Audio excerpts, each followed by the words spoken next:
Welcome to Locked On's 2023 NBA Mock Draft Special, the most comprehensive mock draft with local and national experts providing insight and analysis you can't get anywhere else. Don't miss a single pick as we discuss where the future stars of the NBA will call home. Part of the Locked On Podcast Network. Your team every day.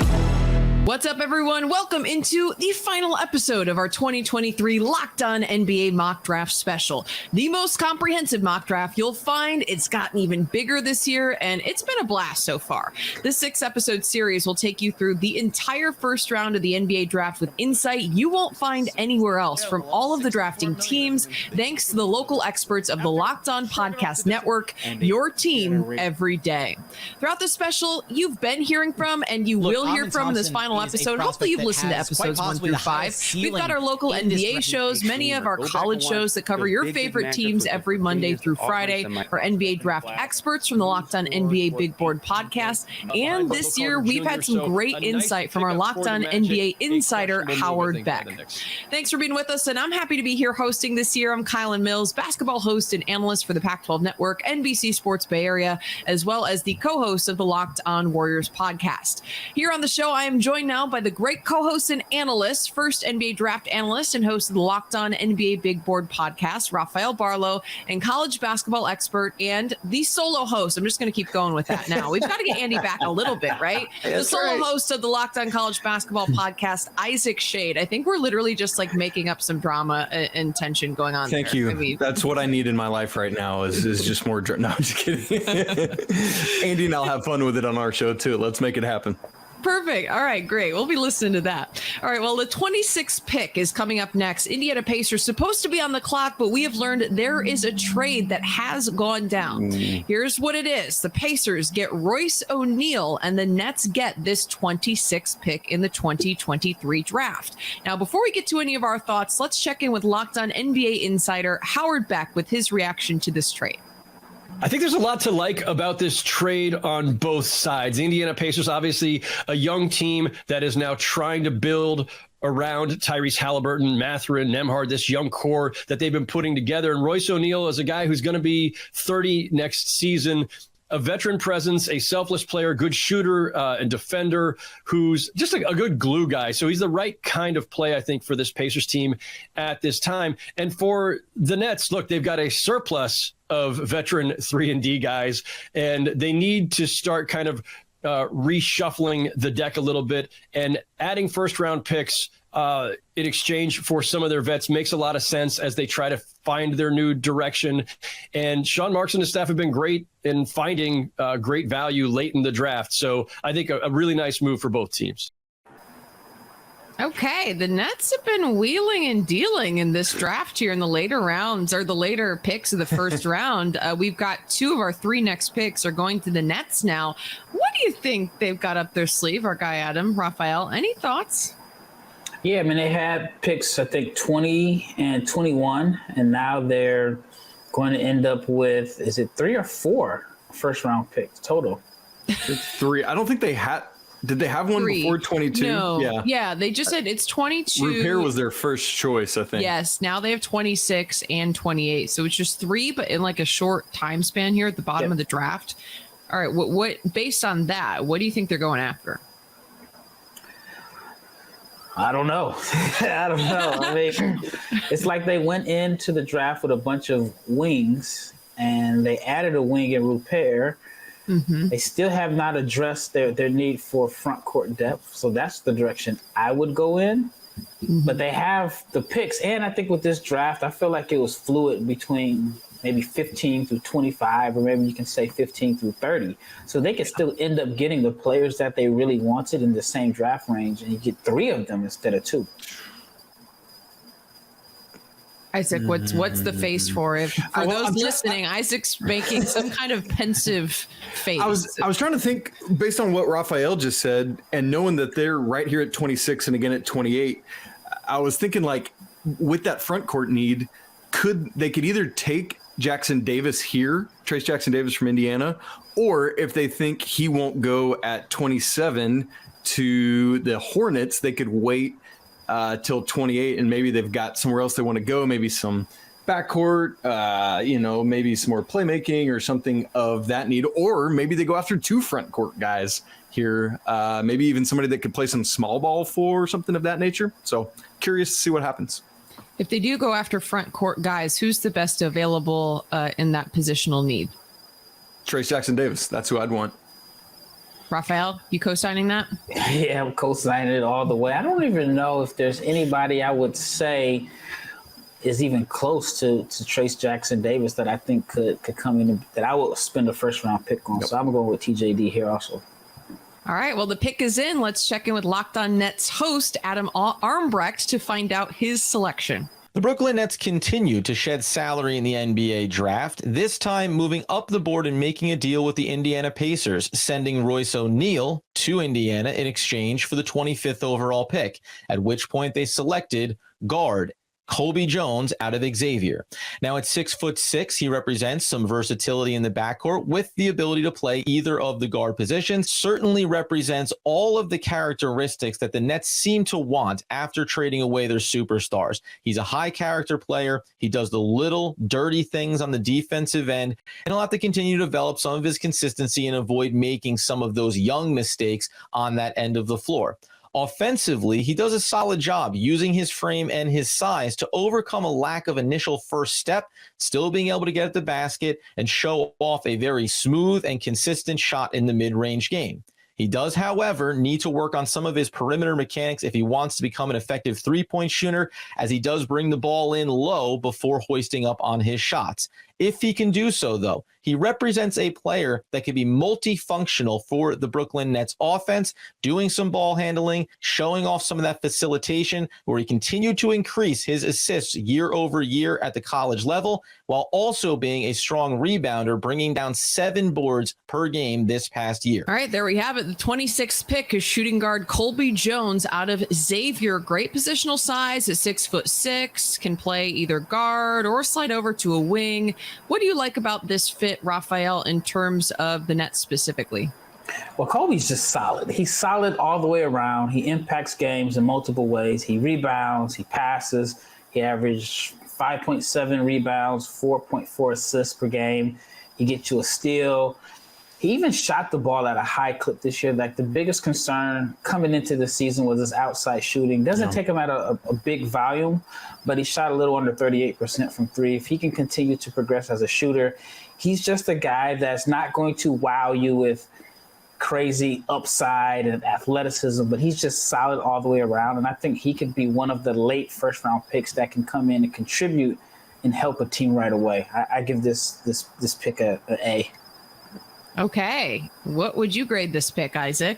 Yeah, I'll go A-, only because of the growing 3-point shooting that I still want to see from Colby. Would have, as someone who can kind of play that 2 or 3 is where I'd expect to see him more in the shooting guard position, which is like a little bit more shooting from that. But I love the pick. I love him as a young man. I actually randomly was texting with the gentleman that's the coach at his high school earlier today before we were recording this. And he's like, man, I was telling him we were doing this, and he's like, I'm so excited to see where Colby goes. I can't wait. And just the effusiveness with which he talked about this young man, it clearly just somebody that just goes well with anyone he interacts with, whether that's coaches, teammates, whatever. And you see it played out, like in his numbers last year, had 15 points. And you love that ability to put it in the basket, whether mid-range or at the hoop or on those three-pointers. Again, as Rafael said, not many attempts per game. I think he had like 3.3 attempts per game,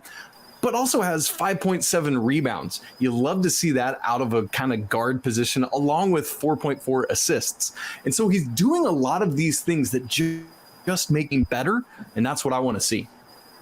You mentioned the assist numbers. I'm curious, he has played some point. Is that, you mentioned you think he could play a 2 or 3. Where is his facilitating at? Could he back up at that position at all? Or do you think really at the next level, it's a 2 or 3 strictly?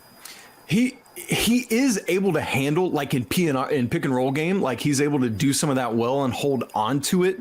I think I would want to see him more as the secondary rather than the primary ball handler, but I think he could do it if pushed into duty. But the other thing too is that his active hands, he's got good active hands, is a plus defender, and so even if not a primary ball handler, a lot of the time could be a primary ball handler guarder, if that makes sense. I get what you're saying. That makes sense. Yeah, no, I get it. Rafael, are you in agreement with Isaac on that? Yeah, and at his size, at 6'6", he has the size and the ability to basically complement a guy like Cam Thomas, a guy that is kind of like a point guard size, but does not pass the ball ever. When Cam Thomas gets it, it's going up. But you can run a lineup where you have Cam and Kobe, where Kobe is the ball handler and the decision maker, and it allows Cam to do what he does best, which is score while still defending the point guard. And so a guy like Kobe Jones with the size and the rebounding and the passing, I think he is like this guy that fits in, that can make everyone around him, everyone's job better. And then his size at 6'6", like I said, if you look at the playoffs, the importance of size and strength, you just saw how valuable two-way guys are. And so I think for a team like the Nets, who have playoff aspirations next year, I think he can come in and help them in the playoffs. Okay, that's those are some strong words there. Well, for more on Jones' skill set, you don't think they're going to the playoffs, Isaac? I mean, that looks like I heard there. Yeah. There was some noises being made by Isaac. I'm not sure what they were. You got some wheels turning in my head there. We've talked a lot about twins on our mock draft. There was a twin who kind of earned himself some money recently for the Heat in the playoffs. That I think Colby Jones has a little bit of resemblance to his game as kind of a little bit of a do-it-all perimeter guy. You tracking with me, Barlowe, on that? I get it. I get it. I get where you're going here. Yeah, so I was just processing what you were saying, and I kind of liked it with that connection to Mr. Martin there, who honestly I got to see a lot when he was at NC State before going to Nevada, and so I like that talk. What you're going there of like, man, the perimeter do-it-all perimeter guy is very valuable, and Colby is that kind of guy. I kind of liked it. I want that, just like, I don't know, in a GIF or a GIF or however you say that. I kind of liked it. Yeah. The way you said that, you got a little pizzazz there. All right, well, let's see if Andy Patton of Locked On College Basketball kind of liked it too. Xavier guard Colby Jones was great as a sophomore, but he exploded onto the scene under Sean Miller as a junior, averaging 15 points, 5.5 boards, and 4.5 assists per game last year for the Musketeers. I'm Andy Patton, the host of the Locked On College Basketball podcast, and Jones is the kind of versatile do-it-all guard that you absolutely love in the modern NBA, especially after seeing his three-point percentage go from a paltry 29.2 as a sophomore to 37.8% last year with Xavier. This is a guy who can play off the ball. He can play on the ball. He's got a lot of length and athleticism on the defensive side of the floor. And if that outside shooting remains, he's got the perfect set of skills to be a very, very solid role player in the modern NBA. What do you guys think? Agree? Solid skills? You might call him a solid role player in the NBA? An X factor coming from X. I love it. Because he's coming from Xavier, and I just always call Xavier X so that I don't have to say the whole school name. So I'm going to call Colby my X factor from X from now on. All right, X factor from X. Let's see if Richard Stamen of the Locked On NBA Big Board would also call Colby Jones the X factor from X. The Brooklyn Nets adding a third first-round pick was big. I really like Colby Jones as well as I liked Ryan Rupert. I think that Colby Jones, while he is kind of a jack of all trades, master of none, he really needs to work on both his explosiveness at the rim, countering some of that, that you may not be able to develop, but at least how are you going to counter that? And then also his jump shot consistency. His year-over-year shooting consistency hasn't ever been strong. There are some indicators he has a really good floater, which generally that can be seen as shooting touch upside. But he's able to always find a way to put his fingerprints all over the game. He always has an impact in the game. Almost every game, it felt like he was getting either a steal or a block, maybe even both in a good portion of games.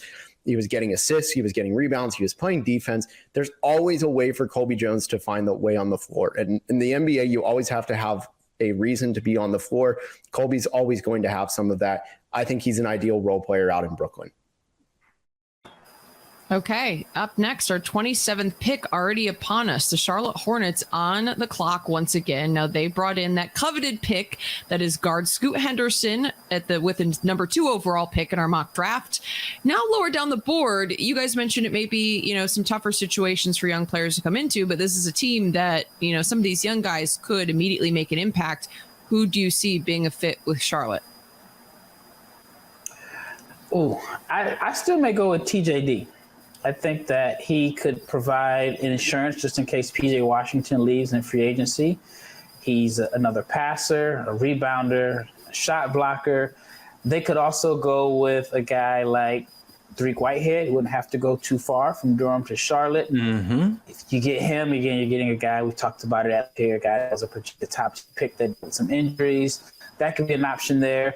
What's interesting about Charlotte is that if you look at the guys available and then you look at their current roster as the way it's constructed, you still could have a hard time finding guaranteed minutes if James Bouknight or JT Thor. I mean, they've had quite a few picks. Bryce McGowan's who they're high on. They converted him from a two-way to a standard contract. So it's almost like even though the team isn't good, you're not guaranteed to come in and get a top 7 or 8 rotation spot at this pick. I like those a lot. One of the things, the conversation we had earlier with the Hornets was essentially, is it Scoot or is it Brandon Miller? They didn't get Brandon Miller, obviously, so they might be still looking for some of that shooting. So in that regard, I love the Dariq Whitehead call there from Rafael. Another guy or another 2 guys from the same school I might look at is we've mentioned Amari Bailey from UCLA's name before. I like him. Another that I don't think we've talked about yet on this show is Jaime Jaquez, who just has been the dude for UCLA recently, stepped in after Johnny Juzang left and really helped Mick Cronin's team take off there. And so just somebody who's done it and that I think could continue to do it in Charlotte. Jaime Jaquez would be somebody I'd look at as well. All right, well, the pick is in. Let's go to our Locked On Hornets host, Walker Mel, with his selection. I'm Walker Mail from the Locked On Hornets podcast, back after selecting Scoot Henderson, number 2 overall. Here they are at 27. They acquired this pick in a trade involving Jalen Durant last year. They got this from the Denver Nuggets. And so, with the 27th overall pick in the Locked On NBA mock draft, the Charlotte Hornets select Dariq Whitehead, the local kid, the freshman out of Duke. Now, this is a pure talent gamble, someone that had high expectations coming into his lone season with the Blue Devils.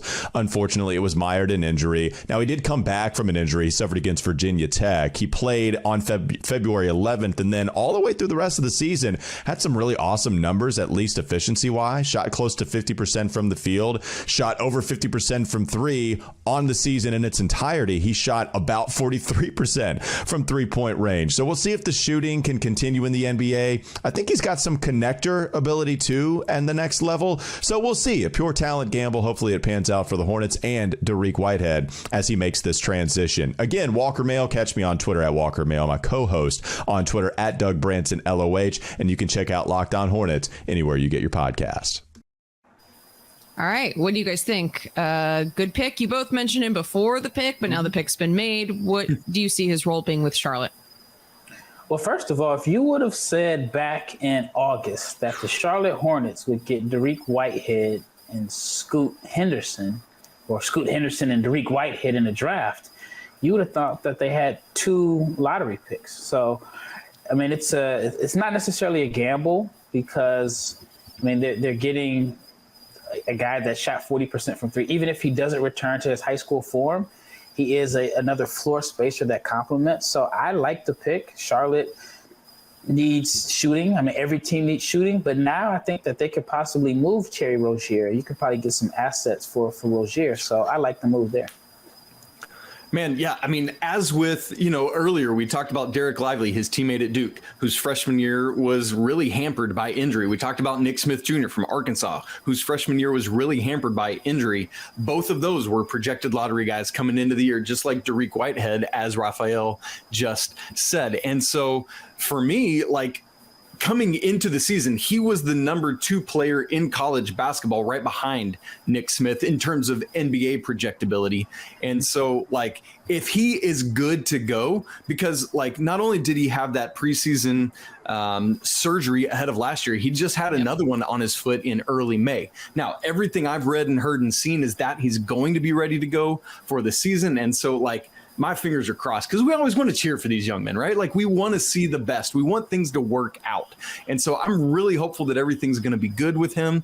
I legitimately think he just wasn't right all year at Duke. Obviously, I mean, he's having this other surgery, right, that he just had in early May. And so I don't think we saw his usual explosiveness or athleticism at Duke.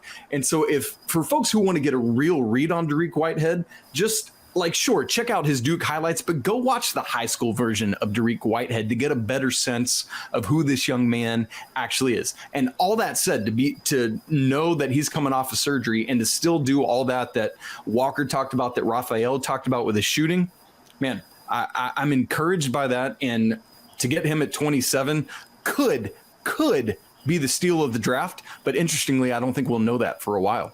Yep. One thing that has always come up with Dariq Whitehead, no matter who you talk to, anyone that knows him, they always rave about his character and how great of a person he is and how he is just someone that can make your team better. Just, I mean, whether he's playing or not, just because he brings such a good character. And I think Charlotte needs a guy like that in their locker room. May not be like the veteran high character guy because he's still young and he's around the same age as a lot of guys on that team. But Charlotte has had some bad PR recently, and Dariq Whitehead is someone that will not bring them any negative PR. For more on Duke wing Dariq Whitehead, here's JJ Jackson of Locked On Blue Devils. Dariq Whitehead has the opportunity to be an excellent shooter in the NBA, as he missed some time due to injury in his lone season at Duke. But as he gained his rhythm, it became clear why he was a top 5 prospect out of high school. His length at 6'7" makes him intriguing as someone who can play and defend multiple positions. Whitehead actually shot a slightly higher percentage from 3 than 2 in his lone season for the Blue Devils, a 43% three-point shooter from beyond the arc this season, giving him value as a shooter, but also giving him something that he can work on at the next level, putting the ball on the floor and getting to the rim. Okay, for more on how Whitehead could translate to the NBA, here's Lief Thulin of the Locked On NBA Big Board podcast. At 27, the Charlotte Hornets select Dariq Whitehead from Duke, not having to travel far from Durham, North Carolina to Charlotte. Dariq Whitehead came into the season as one of the top 5 recruits by all recruiting websites in their rankings, struggled with injury, but he came alive late in the Duke season as their team played their best basketball, shooting 43% from 3. You don't typically associate a guy with a illustrious high school career like Dariq's and shooting being his main asset. He was someone who played on the ball at Montverde Academy, which I don't think should be discounted. And then you add in adapting to a talented team, shooting 43%. I think if he were to be available at 27, that's a tremendous pick by the Charlotte Hornets, a team that could use shooting to complement whoever they're able to add to it, the team that's going to feature LaMelo Ball and now Scoot Henderson. So what do you need? Shooting. Dariq Whitehead can pull that in droves. And also, he's someone that with the ball is better than you give credit for. He just fit a team that had 2 guards and Tyrese Proctor and Jeremy Roach already handling those duties. He's young. He comes in from Montverde with one of the most illustrious high school accolades. He played alongside Cade Cunningham, Caleb Houston. All these guys are professionals now and played from a young age onward, eventually became the man and led Montverde to another unbelievable season as the best player on that team. And those teams had players that have already been selected in this draft class. I think Dariq Whitehead's going to outplay that pick at number 27. Good pick from the Charlotte Hornets. 3 more selections remaining here in our Locked On NBA mock draft special. Who is the next to go off the board? What exactly are the Nets looking for as they're up right again, as well as the Pacers will make a selection? We'll find all of that out. Our final 3 picks are up next here on our Locked On NBA mock draft special. This Locked On NBA mock draft special is brought to you by eBay Motors. For a championship team, it's all about making sure every player is a perfect fit. It's the same when it comes to your vehicle. Every part needs to fit just right. So the next time you need parts and accessories, head to eBay Motors. With eBay Guaranteed Fit, you can be sure every part you need fits just right the first time around. Just add your ride to My Garage and look for the green check to know the part will fit. or your money back, because just like in sports, confidence is the name of the game when you shop on eBay Motors. And with over 122 million parts to choose from, you'll be back in the game in no time. After all, it's easy to bring home a win when the right parts are guaranteed. Get the right parts, the right fit, and the right prices on ebaymotors.com. Let's ride. eBay guaranteed fit, only available to U.S. customers. Eligible items only, and exclusions do apply. Just keep that in mind. Continuing our Locked On NBA mock draft special, the Brooklyn Nets up once again for the third time in these last 10 selections in the first round of our mock draft. They've already chosen Colby Jones out of Xavier, and they also went with Ryan Rupert out of the New Zealand Breakers. What else are they looking for at this point? We talked about it earlier. We said at 26, they should take Trace Jackson Davis, or if they think Charlotte wouldn't get him at 27, maybe if you're willing to risk it, then you could wait on him at 28. I think that's the play. Okay. It has to be. I mean, you look at their front line. If I look at their roster, the only, I think, true bigs on their roster are Day'Ron Sharpe and Nick Claxton. You need one more. I mean, you got Dorian Finney-Smith listed as a 4. I mean, they still have Ben Simmons, but I think they need a natural big. And I mean, to me, TJD has to be the pick. Has to be the pick. Will the Nets agree? We'll find out, because the pick is in. Let's go to Adam Armbrecht of Locked On Nets. Now, the Brooklyn Nets did not come into the draft night thinking they were going to take 3 selections in the evening. However, they did shed $16 million in salary. And when the board unfolds for you and there aren't any calls, you go ahead and take a prospect that you think fits a need. Enter Trace Jackson Davis out of Indiana. Now, this prospect is 6'9", 250 pounds. He's physical, and that's something that this team certainly lacks. He identifies as being someone that plugs in successfully to a small ball lineup. However, looking at that power forward position in the offensive end, you can expect Jackson Davis to be a player that will use that big frame, get physical with players inside of the paint, and attack at the basket. He has a good sense for where defenders are and finishes with aggression around the rim. On the defensive end of the floor, he does show some nice versatility, is able to go ahead and work against the pick and roll scenarios, and obviously has that rebounding contribution that you want. He is 23 years old, which is a red flag for any NBA prospect, especially a first-round pick. But when we know the Brooklyn Nets want to get younger and want to bring more physicality, a player like Jackson Davis can certainly fill that need and be a contributor coming off the bench going forward. All right, you guys said that had to be the pick. They made it. How do you feel like the Nets made out in this draft? I think they did a good job. They entered with 2 picks, ended up with 3, saved some money. They addressed their need for a backup big. They addressed their need for, I wouldn't say it's a need, but they replaced the wing defender that they gave up in Repair, and then they got like a jack of all trades in Colby Jones. So they have to be in the running for the winners of this 2023 Locked On NBA mock draft. Oh, okay. We're going to be making those announcements at the very, very end, but interesting. Nets in the running. Isaac, how would you grade their selection so far? I guess so far, in what we've seen, they've made the 3. They don't have any more, right? No. I hope not. Goodness. What I love is that they've brought in multiple high character guys. I honestly don't know too much about Rupert, but obviously we talked about it with Colby Jones. And then Trace Jackson Davis has just been a stud of a teammate, stuck around when Mike Woodson came in to take over a couple years ago, really helped Jalen Hood-Schifino out a lot this year, as we talked about earlier on our show. And so, yeah, I think this is a great get for the Nets. They've added people at different spots on the court, and so they've done well here in this first round. Yeah, Repair is definitely a high. Sorry to cut you off. Go ahead. Repair is definitely a high character guy, and he is. I mean, I think you'd have a hard time finding a more mature 18-year-old. I think he's still 18. He's from France. He lived in Australia for a whole season by himself.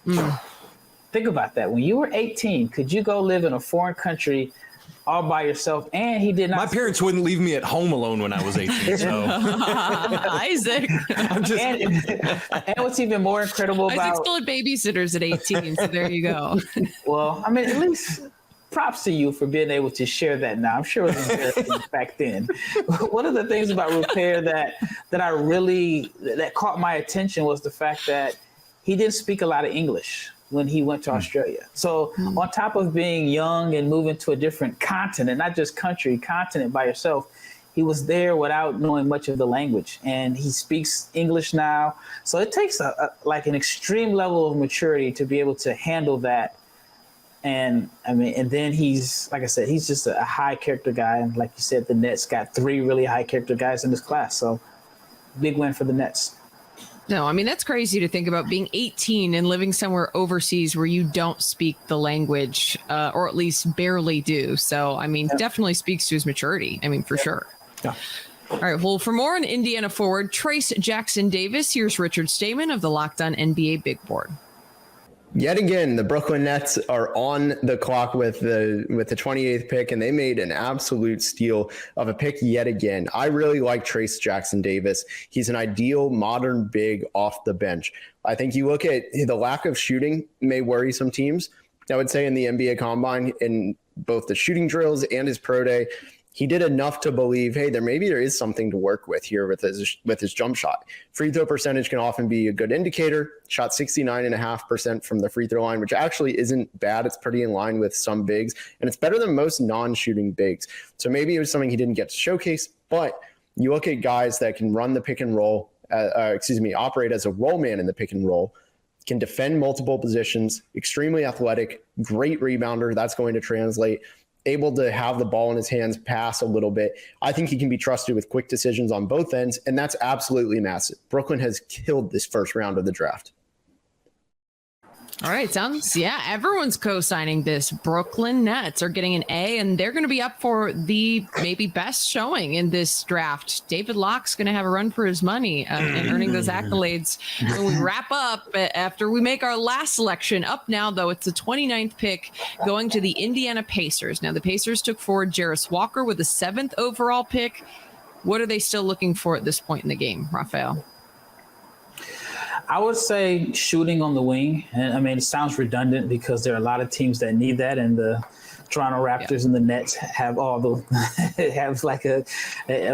too many wings as is. But yeah, if I were the Pacers, I would look to add shooting and someone on the wing that can come in and defend multiple positions. So Isaac's like kind of furrowing his brow, maybe like a little bit pensive. Do you agree that they should look for a wing? If you do, who do you got coming off the board next? My pensive furrowing is because each time that Rafael suggests who it should be, my brain just starts going through the Rolodex of players left. Like, it stinks that Dariq Whitehead just came off the board because he would have been a great fit there. Somebody that has kind of come up and made a name for himself that would I love this dude's toughness. I love his ability to shoot, and that would be Santa Clara's Brandon Pajemski. And so that might be somebody to look for who could definitely add that shooting from the wing. Okay, interesting. Do you have anyone else in mind, Rafael? There's a guy that I really like that I'm surprised that he's off the board, and it's Olivier Maxence Prosper. He had a phenomenal NBA Combine, a great pro day. From my knowledge, he is probably the biggest riser since the end of the season to now. And he's someone that I would definitely look at because he has that size. And I think the Pacers are, even though they're kind of in this rebuilding mode, I think that they are closer to being a playoff team. And Omax has the length and the athleticism and the size and upside as a shooter that I think could be someone that could be someone that could help them in the playoffs because of his defense. All right, our 29th pick is officially in. Here's Tony East of Locked On Indiana Pacers. Tony East here with Locked On Pacers, and with the 29th pick, originally owned by the Celtics, traded to the Pacers in the Malcolm Brogdon deal. The Pacers will take Andre Jackson Jr. from UConn for their second first-rounder after taking Jarris Walker 7th overall in this exercise. Jackson Jr. already worked out for the Pacers prior to the NBA Draft Combine. You saw him in the national championship game, led every player in that game with 6 assists, and that is where he shines, right? He's this 6'6", wingish, guardish kind of player who's so heady. He's always in the right spot, a brilliant cutter, a smart, nosy defender who can pass it. Almost 5 assists per game, despite very rarely having the ball. Not really a play finisher, but his defense and passing stand out. The Pacers need some defense. They need a player like this who's going to be in the right positions, who's going to make smart plays. Jackson Jr., kind of a project type, but still definitely something the Pacers could need, and they're happy to get him late in the first round of the Locked On Mock Draft. Okay. What do you guys make? This wasn't necessarily the number one name you were bringing up. What do you make of the selection of Andre Jackson, the UConn guard?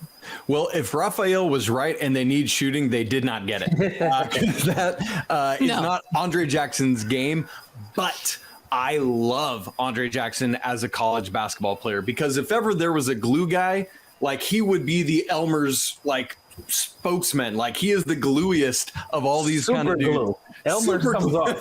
Yeah. Wait a second. Exactly. We got to upgrade from Elmer's here. No, I mean, it's interesting because he was the 6th leading scorer on this year's national championship team, 6.7 points per game, but also had 6.2 rebounds, 4.7 assists, just like coming within mere few stats of triple doubles on multiple occasions this season. Andre Jackson is just a guy that does it, and not in necessarily all the ways where you can just look at a box score and be like, oh yeah, clearly he's obviously a phenomenal basketball player. Like, you can't be lazy to appreciate Andre Jackson. You have to go watch him play basketball. Although he was the 6th leading scorer, he is top 3 in importance on last year's team. Him staying in the draft, which was a late decision, is a huge blow to UConn for next year, but speaks of what he'll add to any franchise. I mean, just go read the things that head coach Danny Hurley says about him. Just go read the things that his teammates say about him being the best teammate they've ever played with, and you find everything you need to know about Andre Jackson. Yeah, when I'm watching the playoffs, and sometimes I look at like a team like Denver, and I see a guy like I can't think of his name right now, Bruce Brown, right? A guy that comes off the bench, does a little bit of everything, just weird positionless basketball. Sometimes he's at the 4, sometimes he's initiating the offense. He's knocking down open shots, which I don't see Andre Jackson being able to do right now. But I think Andre Jackson could be that weird connective Bruce Brown type guy where you just can put him in multiple lineups. You can play him as a small ball 4, and he's the type that can grab the rebound and initiate the fast break. He can cut. He's a phenomenal athlete, and he's just a different type of passer, right? He can initiate the offense. Like I said, he fights cutters. I like to pick. I am concerned about the shooting. But with Halliburton, who's already a phenomenal passer, Jarris Walker, who is a phenomenal passer for a big, and then Andre Jackson, the Pacers are probably going to be one of the more unselfish teams in the NBA. On the other side of the ball, the Pacers were 26th in defensive rating this last season. You mentioned Jackson's physicality or athleticism. What does he add on that side of the ball? He's going to be helpful for sure, because again, somebody that that has the athleticism to do it all, that is going to, like, he could basically slot him in at the probably the 3, but could guard 2 to 4 if need be, and is going to help. He gets team concepts defensively for my money's worth, and is somebody that can definitely help grow that metric for the Pacers next year. And goodness, just once again, I mean, does it all. I love what Rafael's saying there about him. Like, I like to call these grab and go guys, like a grab and go lunch, but can take the ball off the rim on one side and is gone on the other, can set up all the plays, like had multiple assists in 32 of his 36 games last year, had at least 1 assist in 35 of his 36 games last year. And so that two-way capability that you see there, man, congrats to this team. Well, for more on Jackson, let's check in now with Isaac's counterpart, Andy Patton of the Locked On College Basketball podcast. Dan Hurley and the UConn Huskies were always going to have to repeat as national champions without Jordan Hawkins, but now we know they will also be without do-it-all guard Andre Jackson Jr.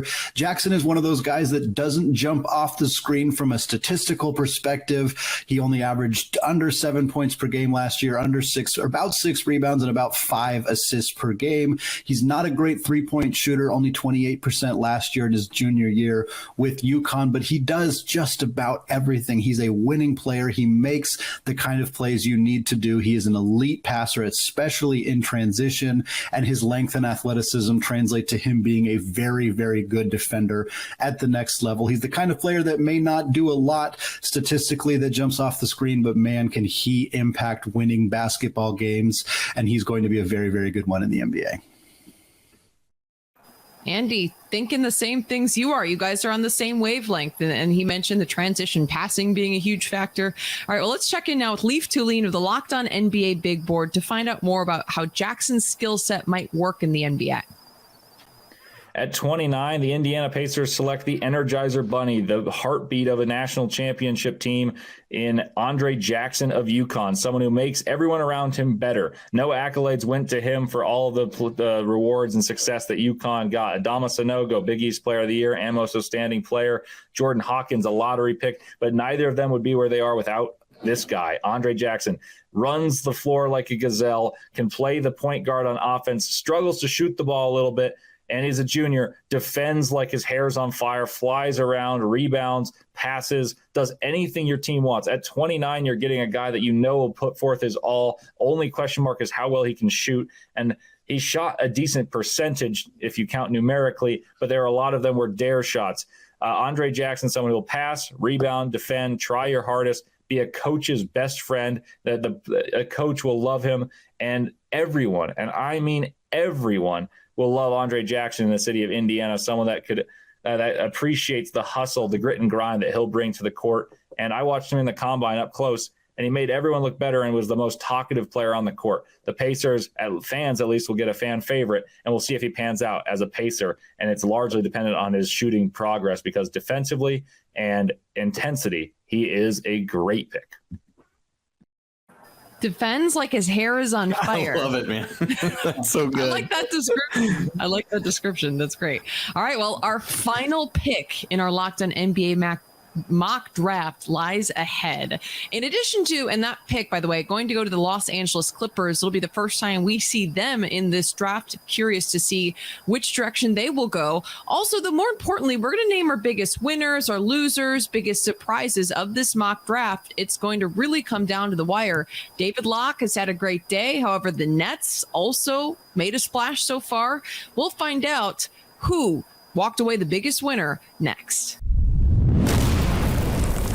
This Locked On NBA mock draft special is brought to you by FanDuel. If you're watching your favorite sporting event, maybe you want to make it a little bit more exciting, throw a little bit of extra skin in the game. FanDuel is the thing you want to do. You can place all kinds of picks and bets on different games, different players. I personally had so much fun playing FanDuel throughout the NBA Finals. My money was on Nikola Jokic and the Denver Nuggets, and I won pretty big.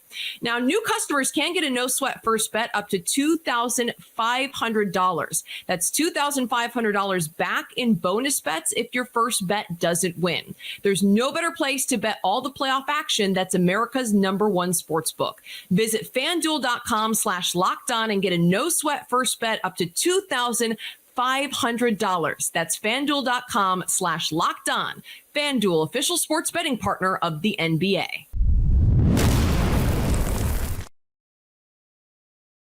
It is time for the 30th pick and the final pick in our Locked On NBA mock draft. The Los Angeles Clippers are now on the clock, made quite the splash before the trade deadline during the regular season. Couldn't quite come up with the results in the postseason. Rafael, what is the biggest need for the Clippers this offseason? Health. Health, yes. It's very much the overarching theme of that team. But what about some versatility and athleticism at the forward position? I think if Kawhi and Paul George are healthy, then you have that covered. And if they bring Westbrook back, even though he's not the same athlete that he was 10 years ago, he's still a phenomenal athlete. I think the Clippers should look at some athleticism in the front court. And the guy that I would target would be James Nagy from Barcelona. Ooh. He is like, I've called him the European version, but I don't want to leave off his Nigerian roots, but he's Nigerian. He's been based out of Spain. So it's like the Nigerian European version of Jalen Duren. If you look at this guy's body, he is a man-child at only 18 years old. And so I think that he could come in and provide some depth off the bench with his rebounding, energy, shot blocking. Just seems like a guy that should just have an easy role. And he's been playing professional for years. He's been playing as a professional. And then Olivier Maxence Prosper Omax is someone that could provide depth in the wings with athleticism and shooting. And I mean, the way the past few years have gone, either Paul George or Kawhi has not been healthy. And so I think that it makes sense to look for someone that can not feel what they do, but at least defensively have that same type of length that they'd be missing if one of those guys are out. Isaac, what do you think? You're making some grunting noises this time around. There wasn't as much. It's still a pensive face a little bit, but there was like a No, this is such a fun exercise for me, because it's like, all right, Rafael's talking about this. Who do I think fits it? Like, it's just fun for me to process. So as Rafael talks about athletic front court guy, we've mentioned his name. Maybe it was last episode. I can't remember for sure, but Alabama freshman Noah Clowney would fit that for me. Averaged 9.8 points per game, 7.9 rebounds. If you project it out to per 40 minutes, averaged a double-double, 15.4 and 12.5, just shy of a block a game, just shy of a steal per game. Playing alongside Brandon Miller obviously elevated what he's able to do. But man, Noah Clowney is somebody I might look at here. What do you think, Rafael? Yes? Yeah, Clowney's one of the guys that I'm just like, I can't believe he's still available. Like, for me, it's like, I'm thinking he's already gone. Because he's, like you said, he did all that on a good team. I think that's the main thing that you left off, and you described everything that he does well. But you forgot he did it on a team that was arguably the best team in college basketball during the regular season. And he's someone that a year ago at this time was not considered a one and done. I don't even think he was a top 40 or 50 prospect. Well, the pick is in. Let's go to Locked On Clippers host Darian Vaziri with the 30th selection in our mock draft. Hi, I'm Darian Vaziri, host of Locked On Clippers, and for the 2023 NBA draft and the Clippers' 30th pick, I am picking Brandon Podziemski from Santa Clara. And the reason why I'm picking him, I saw him ranked like 34th in a mock draft, but I'm picking him because I saw him play live last season at Pepperdine, and this guy has a great feel for the game. He can shoot the ball from all three levels, and he does what's done most in the NBA today as far as guards, and that's handling the ball and pick and roll, and he does that very well. He threw this one pass where I was literally at the game sitting at center court, and I did not even realize who he was passing until the last second. If he's seeing passes out there through traffic that I'm not even seeing on the sidelines, that's a special player. And I think even though he's not going to play right away if the Clippers draft him, because the Clippers are a win-now team, I think he's a good guy to have in the future that could develop into a good pick-and-roll ball handler at the NBA level. All right. Santa Clara guard, Brandon Podziemski, off the board officially. You're sort of smiling and nodding your head, Isaac. What do you think he adds to the Clippers? Well, I'm nodding my head. You brought him up a couple picks ago, so... Because check out my man's hair. He's rocking the curls. He's a southpaw like yours truly. Have you ever seen us in the same place at the same time? I don't think. No, I'm just kidding. I'm a terrible three-point shooter. By the way, let me say something back to what Rafael was saying about Noah Clowney. I know he didn't come off, but yeah, he was 99th at 247 Sports coming into last year. So very unheralded. Anyway, I love the Brandon Podziemski pick. I think he's a phenomenal shooter. He's got like these Dante DiVincenzo vibes of like, dude, I'm a stud and I know it and get off me. I love that energy that he brings. Really cool for Santa Clara to have players picked in the first round in back-to-back years, going back to Jalen Williams last year. And it had been like almost 3 decades before that, the last Santa Clara pick. Anybody got that? Steve Nash back in 96. Nice pull, Barlowe. That's why you're the top. That's why you're the GOAT and an esteemed colleague. Anyway. Most importantly, listen, esteemed colleague.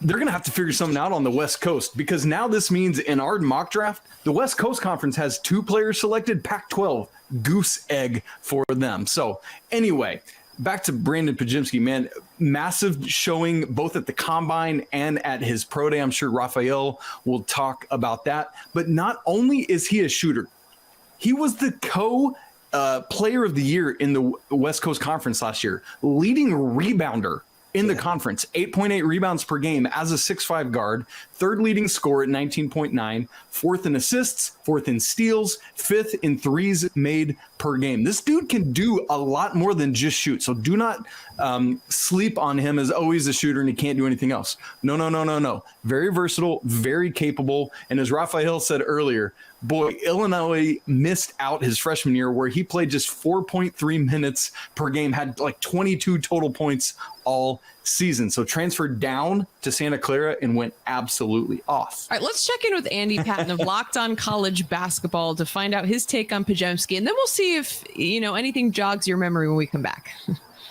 Well, every year there are guys who seem to come out of nowhere and put themselves squarely into the NBA draft process. This year, Santa Clara's Brandon Podziemski was one of the biggest standouts because he barely played at all at Illinois during his freshman year, transfers to Santa Clara to kind of take on that Jalen Williams role as the primary scorer. He scored more points in his first game at Santa Clara than he did in his entire freshman season at Illinois. I'm Andy Patton, the host of the Locked On College Basketball Podcast. Podziemski is a 6'5" high scoring guard. He's one of the best 3-point shooters in the entire class. He was an elite rebounder, and that's not just because he played in the WCC. He has the ability to impact the game on the defensive side as well, had a lot of steals at Santa Clara. This is the kind of kid who is a quick riser for a reason, and whatever team ends up with him is going to be very happy to see him produce at the NBA level.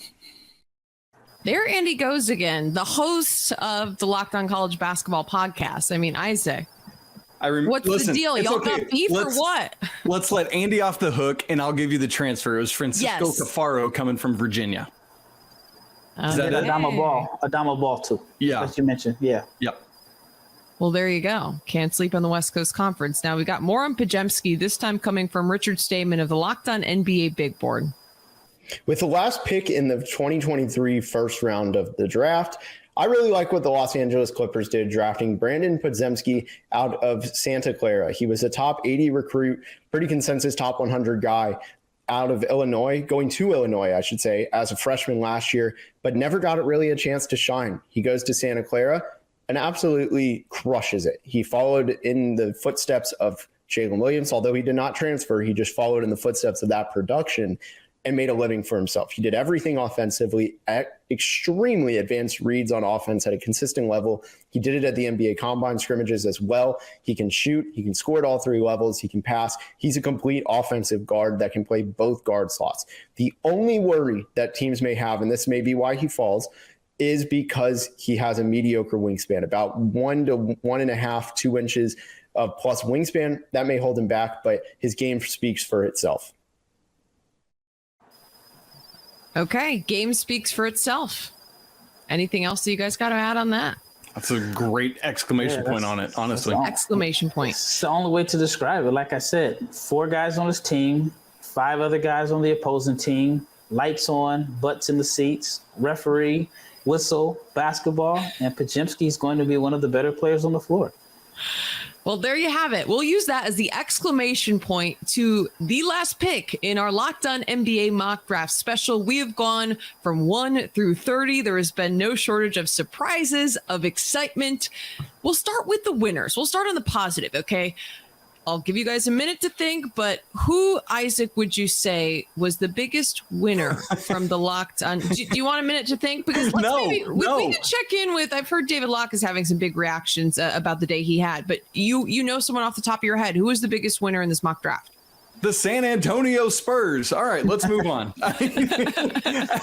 As soon as the lottery happened, we knew who the biggest winner was, and it didn't matter. No, in all honesty, I think perhaps outside of our hosts and the teams, maybe the biggest winner of this whole thing is Overtime Elite, who gets their first ever 2 draft picks, both of whom are in our draft top 5 picks, the Thompson twins. And whether or not Overtime Elite made the Thompson twins or the Thompson twins made Overtime Elite, it raises their profile in a massive way, and they've got to ride that wave while it's high, see who else they can get in, and then continue their brand moving forward as they try to fight with college and G League Ignite and the international game. I think it's a great point. I mean, and certainly just in general, the G League being able to put so many players high. We looked at our top 5, one college player now going off the board. I mean, it's a testament for the product coming out of the international game and out of the new G League system and these developmental teams. Rafael, who would you say was the biggest winner? The biggest winner, I don't even know where to start. I can think of quite a few off the top of my head. The San Antonio Spurs, for one. I'd even say the French, as far as like French basketball period, with Wembanyama going number 1. You got Rupert. You got 3 guys from France's developmental program in this draft, just from the same generation, because they do generations in Europe. And then it really could be 4 in this draft with Sidi Sissoko. Another winner would be Overtime Elite was a big winner. The G League was a winner. I mean, there's so many, but I would say it's between the Brooklyn Nets and David Locke. Well, you know what? It's funny. The Brooklyn Nets and the Utah Jazz. Thank you. I can't name the team for one and name the GM for the other, so I got to even it out. The Nets and the Jazz. It's true. But then again, you know, David Locke is the founder of our network. So, you know, he's a name that automatically comes to mind just for me when talking about just the Locked On, you know, brand and the special. But I think that David Locke may have been the biggest winner. Locked On Jazz, the Utah Jazz, David Locke, whatever phrasing you want to use. I mean, executed trades. I think they picked up some guys with really high potential. But let's give the audience a little reminder about how David feels about how this draft went for him. I would like to point out that I've had one of the most remarkable trade days of all time. Put it on the spreadsheet. Regular Kevin Costner there, David. I mean, when Locked On NBA Big Board grades this trade, I will be the winner. Or grades this draft. I got 3 players and my 2024 pick back. I mean, that's pressure. Yeah, seriously, that was pressure. But also, like, what was going on? What kind of Kool-Aid was being sipped? Because it did seem like David made out pretty good in some of those trade scenarios, like we were talking about. A little conspiracy action going on, some kind of politics going on back there in the war room. I don't know, man. One other winner I would mention is the Hornets, who got 2 potential like lottery, maybe top 10 or top 5 even level picks, even though they had 2 and 27. If Whitehead is healthy and ready to go, that could be a big win for Charlotte. That's another good one. Now, before we move on to our losers, let's hear from Locked On NBA Insider Howard Beck, who was also, you know, praising the Jazz and their moves for the day. Let's see what he had to say about David Locke's draft day. Look, I know the Jazz front office feels like they did really well in this series of trades today. I don't entirely disagree, but let me just start with the trade that I think they definitely won. Acquiring the 21st pick and Patty Mills in exchange for the 28th pick. I'm not sure why the Nets were so desperate to get off of Patty Mills' contract that they're willing to move down 7 slots in the first round. But again, I'll give the Nets the benefit of the doubt. They draft well low. I'm sure they can find value at 28, just as they could have at 21. I will just say on the Jazz side of this, I don't know the eagerness to acquire Patty Mills. He looked pretty much done for most of the season in Brooklyn. Maybe there's a revival coming, and he's a great guy, great locker room guy, and for a young Jazz team, certainly the kind of player you'd like to have around as a leader. So I'll give them that. In the deal with Oklahoma, look, credit there. I mean, how much difference is there between drafting 9th versus 12th? You move back a few slots and you get back your pick that you owed the Thunder. That, to me, is a clear win for the Jazz. But overall, I'm a little confused about their direction today. Okay, so some praise, a little bit of mixed reviews. But moving along from the Jazz, I want to talk about our losers. Raphael's already laughing. I can't wait for that. I don't like calling people losers. See, I like it because I think it makes it so much funnier rather than just saying, okay, who, I don't know. What's another phrase? I can't even think of another phrase besides the biggest losers of the day. On my notes, I put the winners and the not so much winners. Oh my gosh. See, Isaac, what is this? This is everyone gets a participation trophy. No. I'm not about that. I'll bring you the losers. You ready for my losers? Okay, all right. Isaac's ready to call people losers. Look at him. The Pac-12, 0 first round picks by difference. Big Ten had 6, SEC had 5, Big East 4, Pac-12 loser 0. The other is the Orlando Magic. They took too big a reach going for Grady Dick at 6, and then what to me was just a silly trade a little bit later on in the lottery. And so Magic, both with their pick and their trade decisions, out on them. They're my loser. Yeah, I'm going to Rafael, you have to call someone a loser. Sorry. And I guess it's kind of piggybacking, but the Pac-12, I mean, in some mock draft, you see UCLA could have had 3 guys, maybe, let's see, at one point, maybe 4. If just Jalen Clark would have been healthy throughout the year, he was getting first round love. And for them to at one point have 4 different guys on most first round mocks at one point in the season to end up with 0 is an L. So I would say UCLA basketball. And maybe the Pac-12 was the biggest loser, but UCLA won getting Adem Bona back. So I think that was a big one for them. That'll be big. Now, if you were looking at the Pac-12, who would be the next best player, or who would be the player that maybe could have snuck into the first round? I mean, is there anyone besides Jaime Jaquez that you guys are looking at that could have been even in the conversation? Yeah, Amari Bailey. And Amari Bailey is a guy that I came on late to. I did not like him in high school. I thought he was a selfish gunner. As the season went on, I kind of warmed up on him. But then after the combine, he really showed that he can be a point guard and that he can make the right reads and that he's developed and his game has grown, but he's totally different than the player that I saw in high school at Sierra Canyon. So I think that in a real mock, in a real NBA draft, he could end up as a first-round pick. But he's someone, like I said, I've warmed up when I was totally off of him at the beginning of the season. Oh. Another Pac-12 player that's not UCLA we haven't talked about is Azuolas Tubelis out of Arizona, who I don't necessarily think is a first-round talent, but just another Pac-12 guy that is in the mix and was phenomenal last year for the Wildcats. Mo Gay would be the guy that I would say and that I would have ahead of Tubelis. So he's someone that I think could end up being a top 40 pick. I didn't think first round, but I do think the Pac-12 is going to dominate the second round. Okay, well, there you go. Second round for Pac-12. I guess they'll take it. I don't know. The future of that conference, very uncertain at this point. Okay, but while we're talking about best picks remaining, let's each identify, Isaac, who is one of the players that could be a major steal to go in the second round? Well, I don't want to steal anyone Rafael's going to say, so I'm going to stay away from that. Let me go back to Noah Clowney, who we talked about as a potential for pick 30. I think he would be great. And another one that I think we mentioned previously but haven't talked about recently is Marcus Sasser from Houston, who's just another older guy like Trace Jackson Davis, been in college for a while, could have stayed in the draft last year, came back to play for Kelvin Sampson. Love everything he brings, love his defensive intensity, love who he is as a floor general. Man, I think he would just be a great get for any franchise.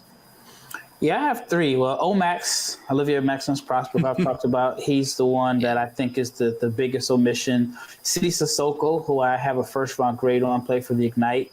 It would have been cool for the Ignite to get 3 guys in the first round. Actually, and I like this guy a lot. I'm a big fan. And I guess you can put his name in the biggest non-winners category. It's Jaquavion Smith. I think Jaquavion would have been a first-round pick if he stayed in the draft last year. He decides to come back to school. NC State was terrible last year.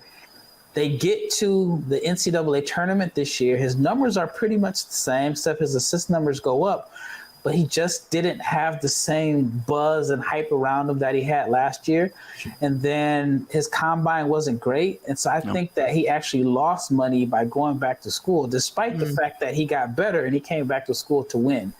And it's like you got to strike while the oven is hot or whatever that the saying is. But I think that he is someone that lost money by coming back to school. NBA money, I should say. I don't know what he got in NIL.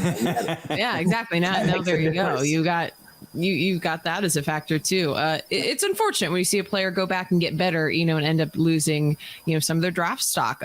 What do you think about Smith from what you've seen, Isaac? Yeah, I love him as a scorer. I love his I will handle the moment. Give me the ball, late shot clock, whatever. He struggles sometimes for me with a little bit of decision making. I loved NC State's backcourt last year. Jarkel Joyner, there's somebody else I'm not thinking of, but it was a much better year for Kevin Keats and company there in Raleigh. And thankfully, man, he had a scary moment. He was carted off the court with on a stretcher at one point, but was fine, good to go. And so I think he's a guy that is going to be a volume scorer and can be, and so would be definitely, I think, a steal at some point in the second round. All right. Well, that does it, you guys. I can't believe it. We've made it to the end of our Locked On NBA mock draft special. It has been awesome working with you both. So glad to have you along. And a big shout out to our producer, Ross Jackson, who's been doing all of the awesome work behind the scenes to make all of this possible and to make us look good. At least we hope. We haven't seen the finished product yet, so maybe we shouldn't be thanking Ross quite yet. But thank you guys for being a part of this. It's been a lot of fun. Thank you. I mean, it's kind of like, on one hand, it's like, ooh, we're finally done. Woo. But it's like, it's over. Like, I know. We spent so much time talking and talking the draft and laughing, and now we just have to find a way to do it again, like soon. That's right. Kylen, thanks for steering the ship. Rafael, thanks for being the GOAT and having all this great draft insight and all your fun stories. Yeah, No dude, problem. you guys both have unbelievable insight. I am so excited because I'm going to have to start listening to your podcast. Y'all know I'm busy. I have like 20 jobs, so I'm going to have to add those podcasts to my list because I don't listen to podcasts often to listen to you guys every freaking day because both of your insights were unbelievable. Those like behind the scenes stories from when you talk to athletes, work with families. That's what makes the Locked On Network so special. Well, we appreciate all of you who are listening or watching for joining us. That does it for episode 6 of the Locked On NBA Mock Draft Special presented by the Locked On Podcast Network, your team every day. And don't forget, you can find this entire special in both audio and video at the Locked On NBA and Locked On NBA Big Board podcast feeds. For one last time, for Rafael Barlowe and Isaac Schade, I'm Kylen Mills. We appreciate you being with us for this entire Locked On NBA Mock Draft Special, part of the Locked On Podcast Network, your team every day.